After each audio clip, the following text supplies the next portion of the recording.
it's a good time of year. I'm familiar with, the tidal fisheries and stuff, and I've got a little bit of experience up there. So I went up, got entered, got confirmed, and went up 2 weeks early. And the reason for that is because the tide windows, timing of the tide, winds low, winds high, lines up exactly identical to, 2 weeks later, which was when we were there. So I had a good practice up there. I actually fished a little team tournament with my buddy, and we weighed in 18.5 pounds, and we only got sixth place. So I'll echo what Steve said about the Potomac just being, everybody's worried about it being down, and the DNR's, all up in arms and trying to make all these regulations and stuff against tournament anglers.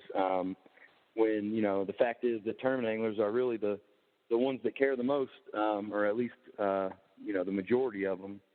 And so after I, kind of got a feel for what the fish were doing, and obviously it changed a lot in those 2 weeks. I mean, just the grass alone grew, a ton. There was places that had, little stubby hydrilla that when I got there, it was topped out. I mean, that stuff grows fast, and that grass is the key to that river. As long as there's grass, it's healthy, and, the grass is healthy when the water is healthy. So it's all, it all stacks on top of each other. It starts with water quality, and then it starts with vegetation, and then once all that stuff's right, that river's going to be on fire. So this year the water's real clear, it's clean, and, obviously the fish are biting. I weighed, yes, they are. I weighed 16.5, 15.5, and then, 18 plus. So it's 49.11 pounds. Yeah, so for a 3-day, that's pretty strong, and it's unfortunate I wasn't able to bring home that win, but man, it was a wild ride. It was a blast, and so everybody's been congratulating me. It's been amazing. All the love that I'm getting from friends, family, just people that I know through social media, the local community of anglers. You had the VBL guys on, and man, I can't tell you how many messages I've gotten from a bunch of those guys telling me how awesome it is, and I don't really compete in the VBL stuff, but I'm on the Facebook page, and I'll post and like all the other guys' photos, and so I always kind of try to follow them because it's a pretty cool deal they've got going on.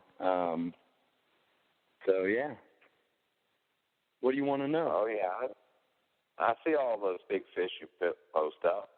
Yeah, well, so those are, that's the Swift Creek Reservoir, man. It's a cool place, and I'm very fortunate to have easy access to it, and I've got a really good business going there with the Swift Creek Reservoir Guide Service, and I'm able to take people out that, when they want to go fishing, I cater trips to them. Some people want to catch big fish, some people want to catch a bunch of fish, some people just want to have a good time. So we cater all kind of trips out there, but we catch some big ones. The biggest one this year has been a 7-pounder, and it was caught on a buzzbait. So you can imagine that guy was excited. Oh yeah. Wow. Get the net.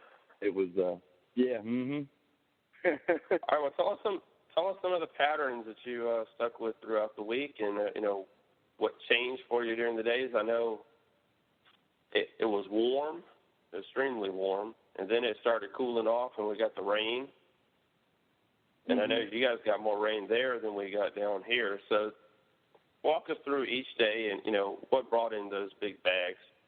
I know everybody here. Yeah, man. I'm reading it myself. You Texas rigged Yakamoto Cincos, but some Zoom UV speed worms. That's what you used to win the event. But walk us through each day and your patterns you stuck with, and go for it. We're gonna let you talk.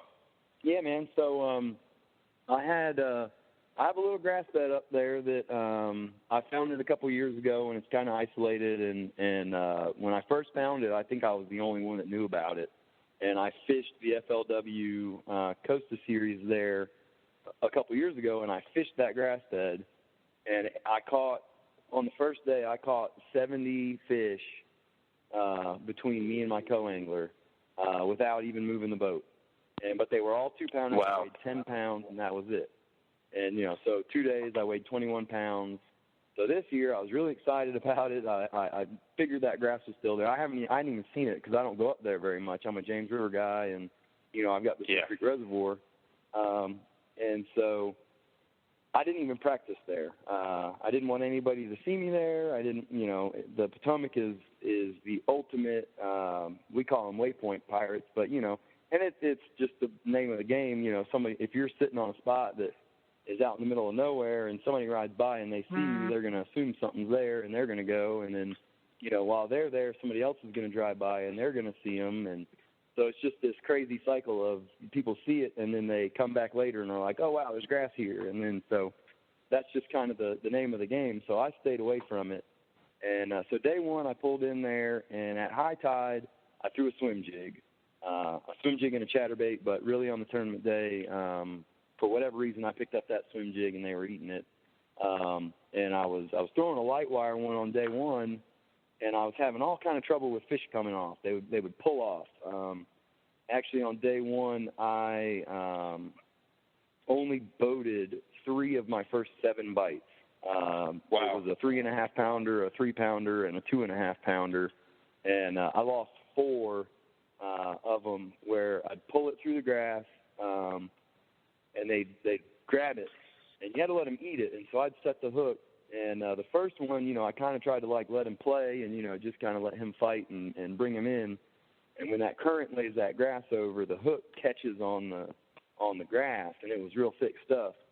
And once they get balled down in there, it's hard to get them out, and they have all kind of leverage, so they're pulling off.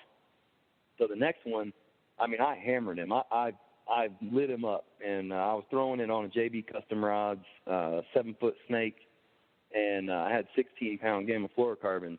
And, I hammered him as hard as I could, and I was wrenching, and I had my drag locked all the way down. And, that line would not budge, and it still come off. And I'm like, oh, my gosh.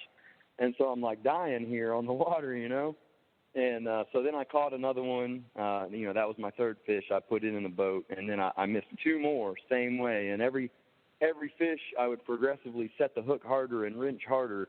And then by the 4th one, it balled up, and I actually put the trolling motor on high to try to get over to him. And, it come off too. And so somehow, some way, I was able to keep my head in it, and I just kept plugging. And once the water got down a little bit, I switched to that speed worm, and I'd fish it just about the same way. I'd just swim it through the grass. But, a Texas rig with, no hook exposed comes through that grass a lot better when it starts topping out. And so I was able to fill my limit with that. Or actually, no, wait, I take that back. I had 4 fish there, so I caught another 3-pounder.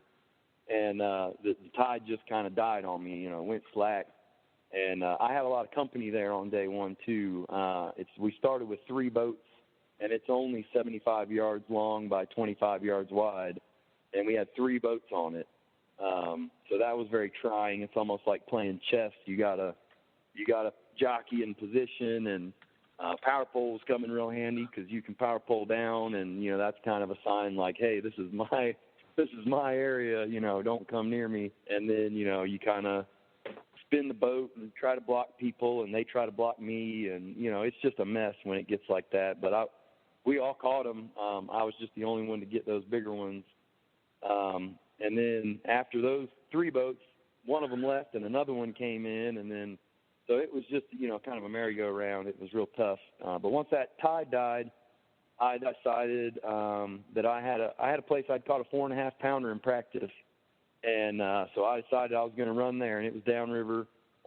So I left about 45 minutes before low tide on my limit spot to go to my big fish spot. And when I got to my big fish spot, the tide where it was there was an hour ahead, and it was already turned and incoming.